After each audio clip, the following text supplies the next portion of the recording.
Belger is there in Somerville. Karis, what are local and state governments doing right now to help all of those people?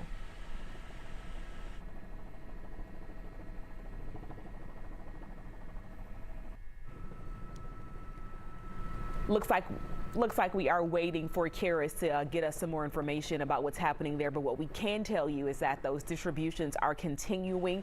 We're talking food, water, clothing that has all been given out so far, and they will continue that. But still a lot of help needed, especially in Chattooga and Floyd counties. Let's see if we can get back out to Karis right now with where the governor just wrapped up that tour. A lot of people here still waiting for more help, and there are a lot of moving parts to this relief effort, including food distribution. There's one happening right now behind me, and you can see people are handing out canned goods. They're handing out laundry detergent, but they're also handing out water. That is one of the most important things, compounding a lot of the other issues. People do not have clean running water right now, and within the last couple of hours, the governor toured water distribution sites along with damaged businesses and the water treatment facility. He said a number of local and state agencies are helping those in need, and FEMA is expected to come and assess the damage within the next few days. Now, right now, there's no water in this school, so children, as you can imagine, are not in class, and there's an effort underway right now to get families meals and other resources they need to get through this. When you drive down Main Street, it looks fairly normal. But if you go inside a building that's been flooded, we know it's not. And our message to people is, look, we are tackling everything that we can with any resource that we have. We have every resource that we have available in state government. We have been here and we're not going anywhere. We're going to hang in there as long as everybody needs us, and we'll do what we can to help. Now, because of the flooding, there are businesses that are still closed as well, which means they're not bringing in any income. I spoke with a couple that own a business not far away from where I am right now. I'll have their story later on at 5. Back to you. Karis, thank you. And if you would like to help those impacted by the floodwaters, all you have to do is text the word HELP to that number you see right there on your screen. We'll send you a list of locations where you can drop off donations for the flood victims. And unfortunately, we are bracing for a little more rain and some possible storms for the latter half of the week. Meteorologist Tyson McNeil here to tell us, how that could impact them. But thankfully today, we're not talking widespread. Yeah, not at all. A few isolated showers will pop up later on this afternoon. You're right. Once we get toward Thursday, Friday, going into the weekend, our chance of rain starts to go up a little bit, and that could lead to more flooding on spaces that are already been saturated, right? Right now, clouds have broken up, and we're dealing with partly sunny skies on the outside. Just about everywhere you look, it looks pretty good too. Not a whole lot around us. We're expecting to see some of those isolated showers breaking out after about 1, 2 o'clock this afternoon. They'll start to develop in our area. Already starting to see some up here to the far north, up into parts of Tennessee. We'll get it on the act a little bit later on. Temperatures are in the 80s. Finally cracked that number as well. 81 degrees right now in Atlanta, 84 over toward Peachtree City. A few 70s up here to the far north. We got 75 in Blairsville, 76 in Dalton, 79 degrees over toward George's Rome, Carrollton even at 78. But I think we'll all hit those 80s as we head into the afternoon, anywhere from between the mid and upper 80s for highs today. Again, with a 30% chance for those isolated showers. 87 degrees, our forecast high. Winds will stay out of the northwest on the light side, 7 miles per hour, 8 miles per hour or less today. We'll drop back down to 81 degrees by 7 o'clock. And I think after 8 is when our threat for the rain will go away. It'll come back to us tomorrow, though. In fact, it's going to be going up for the next couple of days, especially as we head into the weekend, but staying a touch mild on the outside today with those temperatures in the 80s. Again, 30% chance for the isolated showers, going up to a 50 to 60% chance as we head toward the end of the week. We'll talk more about that in the full forecast coming up. Aisha, back to you. Developing right now in downtown Atlanta, police tell us someone was shot and another person was pistol whipped in front of the Greyhound station on Forsyth Street. Police are not sure what led up to the shooting, but they say people in the area told them they heard up to 8 gunshots. They're letting people into the station right now, and we will let you know when we learn more about that one. For the first time, we're hearing from the daughter of the only survivor of the Midtown shooting. Michael Horn is still recovering after a woman is accused of going on a shooting spree that killed 2 other people. 11Alive's Hope Ford spoke to the family.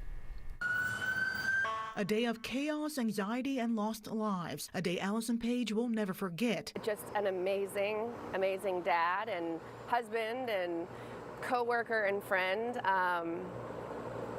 He's truly just an unbelievable person. That truly unbelievable person, her dad, Michael Horn, the only survivor of the Midtown shooting spree, where Haisa Kani allegedly shot him and killed 2 others. Paige didn't want to talk a lot about that day or her father's condition, only saying he's still in the ICU. He is not awake right now. And when he wakes up, He deserves that, to be able to tell his story. and part of his story is the very hospital he was taken to the day he was shot, one bullet puncturing his intestines. He wouldn't have made it. He would have bled out. That hospital, Atlanta Medical Center, now set to close down by the owner, Wellstar. And while dealing with the daily hopes her father's recovery goes smoothly, she's dealing with the daily angst of what's next. Everybody's family member deserves to have their family member taken care of, and to see this hospital possibly going away kind of scares people for the future.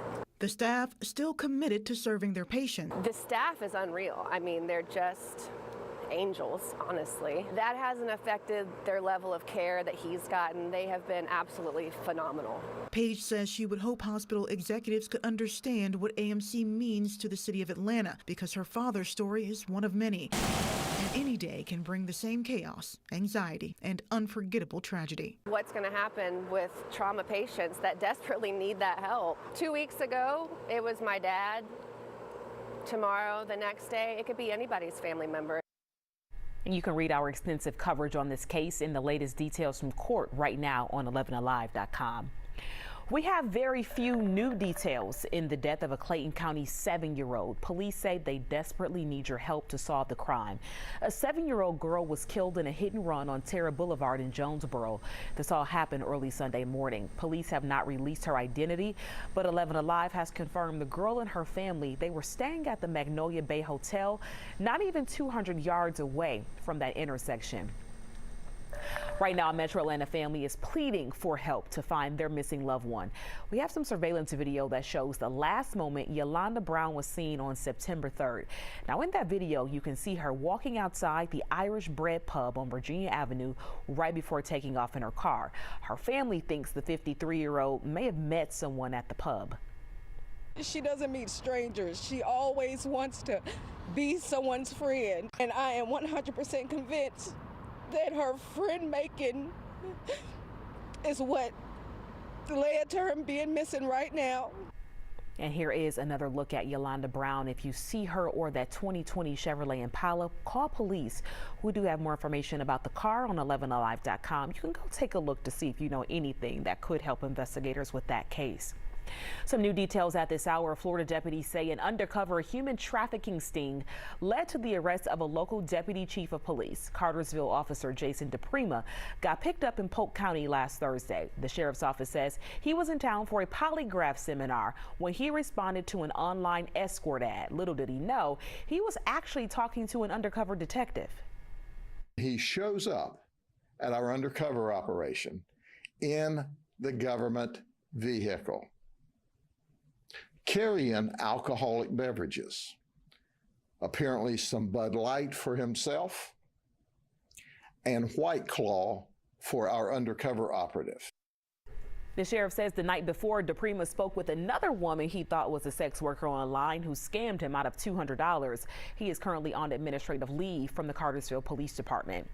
The flu season is quickly approaching. The CDC says you can get the flu year-round, but the season is during the fall and winter months. Cases typically peak between December and February. The CDC recommends getting that flu shot in September or October, and ideally everyone has had the shot by the end of October. The new COVID bivalent booster shot is now available at some pharmacies, and it could be a game changer when it comes to protecting us against new COVID variants.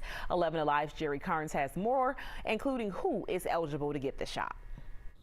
By the end of this week, the new updated COVID boosters should be widely available. It is already in some CVS and Walgreens pharmacies. It will offer protection from the original coronavirus as well as the current Omicron variants. It's for anyone who's received the original series of vaccines, as long as it's been 2 months since your last shot or 3 months since you've been sick with COVID. Moderna's updated booster is for anyone 18 and older. Pfizer's booster is for anyone 12 and older. There is not yet an updated booster for children 5 to 12. Medical experts like Dr. Anthony Fauci say this will be the shot going forward. They expect that Americans will get this updated booster annually, just like the flu shot.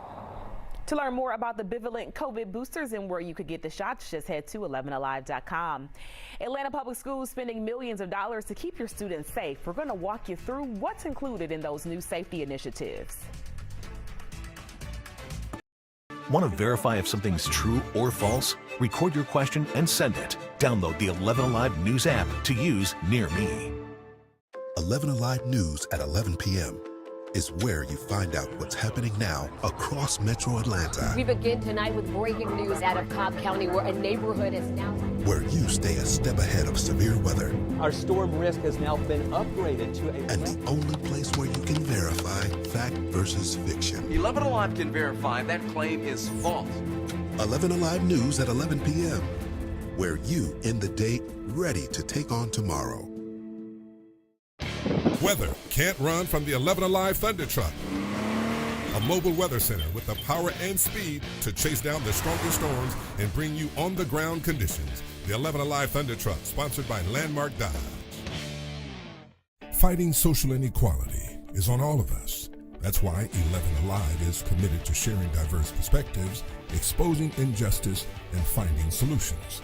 Voices for Equality, sponsored by Georgia Power and our other partners. The 11Alive Storm Trackers. It's how you see weather happening now across Metro Atlanta. These severe storms are now closing in. We could be talking about damaging winds, hail, and... how you can plan ahead by knowing what's coming overhead. heavy storms are rolling in. Expect pop-up thunderstorms and rain all day long. And how you'll be weather ready wherever you are. We expect at any moment a tornado warning could be issued. The 11Alive Storm Trackers. It's how you'll be prepared and stay safe. 11Alive Morning News. We began with breaking news this morning. Is where you know what's happening now. 11Alive is live on the scene. Where you can confidently plan ahead. This severe weather is intensifying. By knowing what's coming overhead. And we're Atlanta's traffic expert. We've seen delays almost 30 minutes worth of helps you get there on time. Every time. 11Alive Morning News is where you start the day prepared. Watch weekdays 5 to 7 a.m. If you see breaking news or severe weather near you, snap it and share it using Near Me on the 11Alive News app. Want to verify if something's true or false? Record your question and send it. Download the 11Alive News app to use near me. 11Alive News at 11 p.m. is where you find out what's happening now across Metro Atlanta. We begin tonight with breaking news out of Cobb County, where a neighborhood is now... where Atlanta Public Schools has set aside more than $2 million to better protect students and teachers. That investment is going to go towards the purchase of body scanners at all middle and high schools. The devices are similar to the ones we've seen being used now at Lenox Mall. Atlanta Public Schools Chief of Police Ronald Applin tells us the devices are another tool school officials are implementing. Along with current metal detectors, the scanners will allow more students to be screened in a short period of time. Chief Applin tells us students have complained about how long it takes to be screened before entering the school buildings. We need to get them into the classroom a lot sooner. So when our current system doesn't afford us the ability to do that. So we're trying to look for ways to make it a lot more efficient for us to get kids in the building. Flynn also tells us the district is considering other security technology like tag readers and emergency notification systems to protect students and teachers. Gainesville City Schools also making some changes to protect kids. It has hired a new safety and security manager. The district says Bonner Burton will serve in the role. He's going to be in charge of hiring 10 security guards for the district. That breaks down to 1 guard for each elementary and middle school and then 2 for Gainesville High. The Latin American Association says it's received a record number of immigrants in its office this month since the group started serving the community 50 years ago. Now their CEO says they're in urgent need of clothing, food, and monetary donations. Paula Soro spoke exclusively with one of the migrating families in today's Voices for Equality. They went through Colombia. It took them 6 months to get here by foot. The conditions must be pretty horrible in their country for them to take that risk. A risk worth taking for families wanting a new start, a new country, and a new dream. It's an immediate crisis for these families who have come with nothing. For 50 years, the Latin American Association has helped these families with many services, including food, clothing, and shelter. But this month, a record number walked through its doors. A couple of days we had folks that were sleeping outside of our building, so when somebody got here in the morning, there were folks here waiting for us. CEO Santiago Marquez says many come here seeking asylum and that 98% of them are Venezuelan, like Grace Kelly. I got here 1 week ago. A church paid for my airplane to come. The LAA on average in the last month has been receiving about 25 families a week. That's about 5 families a day. Grace Kelly and her 4 kids was one of them. I'm really grateful. They have helped me a lot. But the rise in migrants combined with inflation and the pandemic means there's an urgent need for donations more than ever before. Many shelters are now at capacity and housing is getting harder to afford. In some cases, the shelter that we work with, part of their requirement is for folks to have IDs.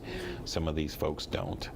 So the whole key here is how can we stabilize them immediately and get them some short-term housing, right, as their status and their situation is being analyzed. To help with donations, head on over to 11alive.com. Paola Suro, 11 Alive News. All right, we're looking at beautiful skies out there. This is over toward Noonan. You can see plenty of sunshine. Yep, heating us right on up into the 80s. A few clouds in the background. No rain to speak of right here. Although an isolated shower could pop up a little bit later on this afternoon.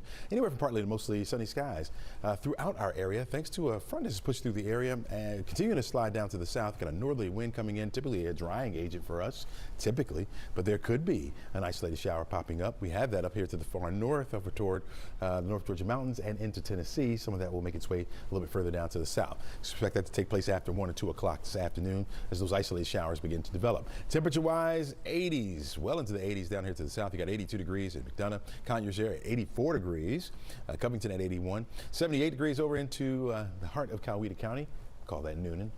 84 in Peachtree City. We're looking at 77 degrees Powder Springs, Mapleton, same, 78 in Hiram over into Paulding County. You're right at 81 in Marietta, 76 degrees up in Ackworth, 82 in Roswell, 85 in Tucker and DeKalb County, 79 over toward East Point. We're all heading to the 80s today. Could get right on up there depending on how much sunshine sticks around this afternoon. I'm thinking 87 degrees for your forecast high. Got a 7 out of a possible 11. This is the Wizometers, how we rate your weather on a scale from 1 to 11, with 11 being the most perfect day we can have for this time of year. 1 would be the absolute worst. What does that constitute? Something like an ice storm where nobody would be able to get out. Something like that, right? 30% chance for the scattered showers, or isolated showers, I should say, for this afternoon. They'll start to pop up in the area, but most of us will remain dry